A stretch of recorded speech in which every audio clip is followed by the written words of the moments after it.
I had a feeling this was going to happen. What's up, everybody? Rivera here, the absolute best LGBTQ comedian in the world. So I had a feeling this was going to happen. Klein from H3H3 podcast has been sent a cease and desist letter from Tate. And the way that most people found this out was Ethan posted on Twitter, "Dear free speech champions that defended Tate. Tell me what you think about this. I just got a cease and desist letter from Tate. He demands I stop talking about him. Thoughts?" Let me start off by saying that's a very disingenuous way to phrase it, because Ethan knows just as well as any one of us does, nobody sends you a cease and desist to just stop talking about them. That's too broad. A cease and desist is sent to stop somebody from making slanderous or defamatory statements. That's basically what a cease and desist is sent for. You don't send one just like, hey, just don't talk about me. That's not the way any of this works. And Ethan Klein being sued as many times as he's been sued and winning, like he's won each one of the cases where people have tried to sue him. But I think that this one might actually have some legs, because when him and Hila, they were talking to Tim Dillon and they described Tate as a human trafficker, that is where you get into trouble, because the truth is he has not been convicted. They say that it's still under investigation. There is still some dispute as far as that goes, because that's being handled in Romania. So we're not always getting the most up-to-date information from Romania. Maybe they are still investigating him. But as far as him being actually charged with anything, he hasn't been charged. So you can't say that a person's a trafficker. That's why whenever you watch TV, you'll notice they're very careful. Like Wendy Williams was one of my favorite shows. I know Wendy's doing whatever. Maybe we'll talk about her again at some point. But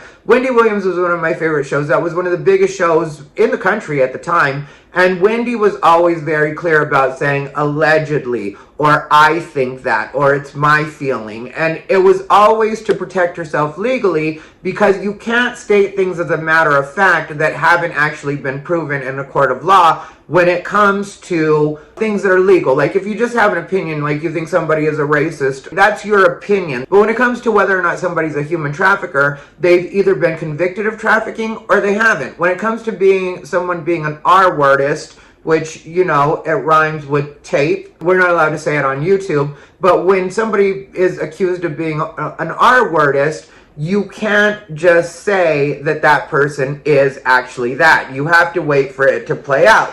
And so there was another tweet that Ethan had retweeted when Tate was on Tucker Carlson, and he tweeted it with the word "so brave to have this sex trafficking, violent, misogynist, R-wordist on." So it's like you're really doing yourself a disservice by continuing to state these things that you know have not yet been proven. I know Ethan has to do more research than he's pretending to do, and he has to know more than this. Like I mentioned it with Hila the other day, she has to know that what she was saying, he's done sex trafficking, has not actually been proven. So you can say that a person's been accused of something, you can say that it is alleged something happened, but you can't make it sound like a matter of fact. There's no if. And I don't really know why it is they're doing that. I know Ethan probably feels pretty untouchable because he has recently won a court case against Triller. Triller was trying to sue him. I think Triller still has 2 more lawsuits pending against Ethan, but he's probably on track to win those, because in the most recent one, the judge also decided that Ethan should be able to get his full legal fees covered by Triller. And so, if you guys don't know who Triller is, they put on like the fights like Jake Paul, or they've put on some of the fights like Jake Paul and somebody, and I think Mike Tyson did a Triller fight as well recently. And so, you know, you've got to really be careful when you say these things, especially when you have a big audience. And for a long time, defamation was really hard to prove. And that was the thing with Johnny Depp and Amber Heard. People just kept saying over and over how hard it is to prove defamation. But I think that somewhat has changed. And I'm not trying to be a legal expert here. Obviously, I didn't go to law school. Look at me. But when it comes to like proving defamation, I think that may be a little bit easier this day and age, because in a lot of cases we're dealing with analytics and we're dealing with what exactly the exposure is. Like if you look at a H3H3 video, you'll notice that H3 podcast You know, like you can see how many views it got, like 58,000. This one about Andrew Tate is 202,000. And so when you can actually see what the numbers are, like the one with Tim Dillon, the full version of the podcast got 625,000 views.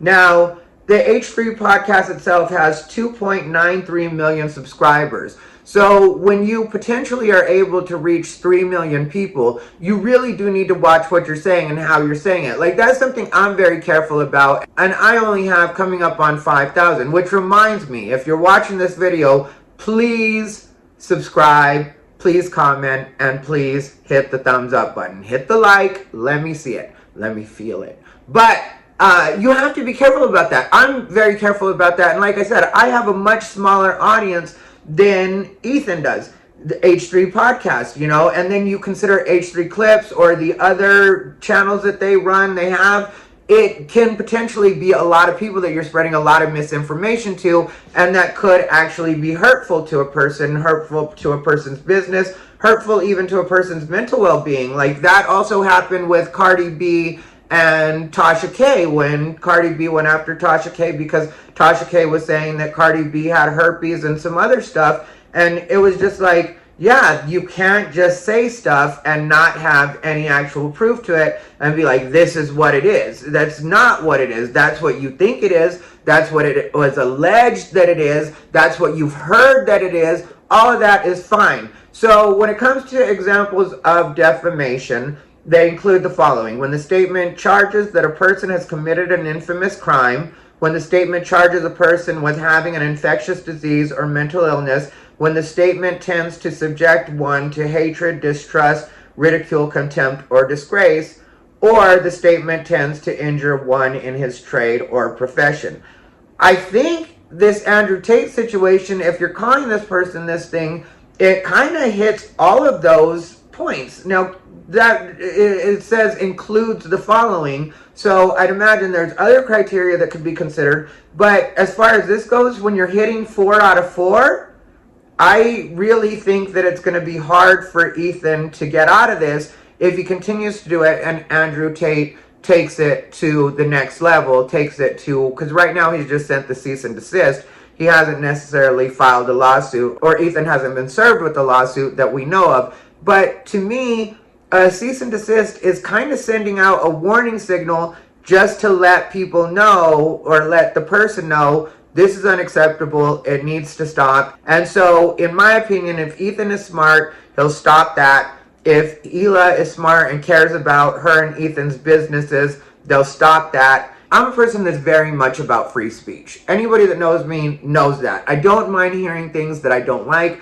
I don't mind hearing things that I disagree with. I don't mind that those things exist. If I don't like something enough, I'll just block it and not pay attention to it. Like, that's what I do. I don't, there was one time where a person tried to get in the way of my making money, and it was a copyright thing. And so I hit a copyright strike for that, but that's because it did hit on several levels. I decided not to pursue it legally just because it was going to cost me more money than it would have been worth at that time. And so if that ends up affecting me in the future and actually does hurt me to a degree that I think it's worth pursuing, then I'll definitely do that. But it's not that it didn't happen, and I'm not going to pretend that I'm just okay with people doing copyright violations. I personally have been hit with copyright before. They didn't choose to strike me. What they chose to do was take the money from that video. And I was perfectly fine with that, even though my intention wasn't at all to hurt their being able to make money off of it. It was a Joe Rogan clip, and I wasn't even being critical of Joe Rogan. But I can understand, because of the amount that I used of that bit, why he would have chosen to take the money from that. Even if that wasn't my intention, it definitely does use his bit, it does use his work, it does use his intellectual property, and it was his actual video. So at that point, if you choose to take the money from my video, I'm fine not to make the money from that video, because that is not money that I've earned. I had the opportunity to edit it out, but I thought it was important enough to making the actual point that it did belong there. And so I wasn't really worried about that, and that's not something I was going to fight. It's not something I was going to argue. It's not something I was going to dispute. But when it comes to like libel and defamation and slander, for me, those things are all off the table. You shouldn't do any of that. Like, that's really the way I feel about it. I record a podcast weekly and I talk about different people that I actually know. And in a lot of cases, I'll provide actual receipts to things that they've said. I'll show the actual text messages. I'll show the Instagram posts. I'll show everything. That's partly so everybody knows that I am providing receipts and I am willing to actually prove that these are things that people said. But it's also because I want people to know that I'm a reliable source for information, or at least I try to be. That doesn't mean I'm not ever going to get something wrong.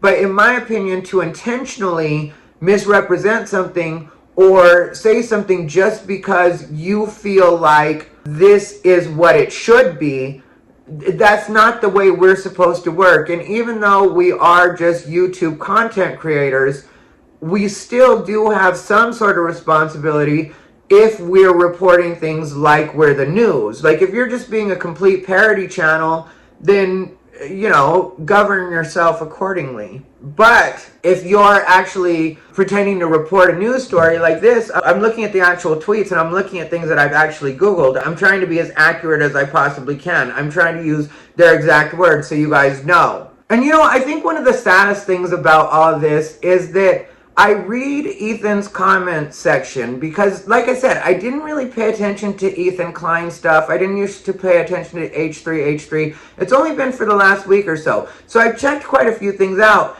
And I noticed that in his comment section, even his own people have started to turn against him because he's just too obsessed with this one person. Like, he's constantly worried about Andrew Tate, and he's constantly trying to make it seem like he's doing the world a service by exposing Andrew Tate. But we've all heard about Andrew Tate. And so really what you're doing, whether you want to acknowledge it or not, is you're platforming him. You're providing him with more of a voice. Where he's been kicked off of social media, you're ensuring that he stays relevant on social media. So you can't claim to not want to give this guy any air while providing him with all the oxygen that he could need or want.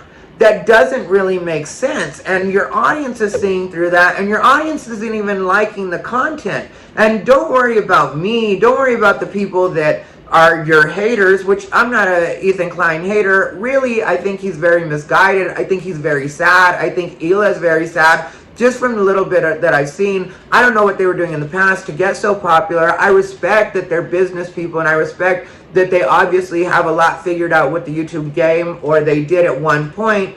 But I don't think it's all unfair for a person like me, as somebody that's just been introduced to their content, to say, this is what it looks like now. Like, looking at you now, it seems like you feed off of nothing but negative energy. It seems like you get mad when people give you the same treatment that you give them. It seems like when people actually point out your flaws, you get offended like you haven't been pointing out everybody else's flaws.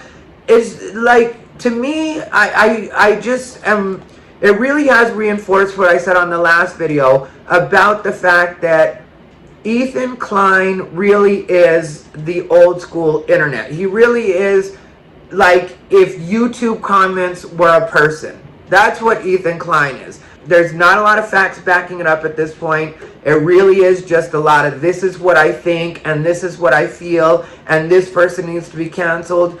And when it comes to the Andrew Tate situation, a lot of people really aren't feeling like he needed to be canceled to the degree that he got canceled. I'll end up making a video specifically about Andrew Tate at some point, but right now I just wanted to talk about this because it's the thing that happened literally today, and I wanted you guys to know that it had happened, just to follow up. I thought about it on the last video when I was making it. I was like, I wonder if this is going to lead to a defamation suit, but I didn't really want to stray from talking about what we were actually talking about. So, which was, you know, what Tim Dillon's point was. And so I didn't mention that. But when I saw today that Ethan Klein had been sent a cease and desist by Andrew Tate, I right away was like, yeah, that makes perfect sense. That's what I kind of figured would happen. And I say bravo to Andrew Tate, honestly. Because if you can beat somebody at their own game, and that's what Ethan's thing is, because Ethan isn't ever going to meet up with Andrew Tate anywhere. I'm sure Andrew Tate would be fine to kickbox with Ethan Klein. I'm sure Andrew Tate would be fine to debate with Ethan Klein. But Ethan Klein is one of the people that hides behind his computer, sits next to his wife all day and pretends that that's what being a man is. And I was watching one video where Ethan actually referred to Andrew Tate as a beta, and I was like, if Andrew Tate is a beta, then what are you? Like, are you really calling somebody a beta right now? You've got a lot of nerve. Anyway, let me know what you guys think down below in the comments. This has been Ty Rivera, the absolute best LGBTQ comedian in the world.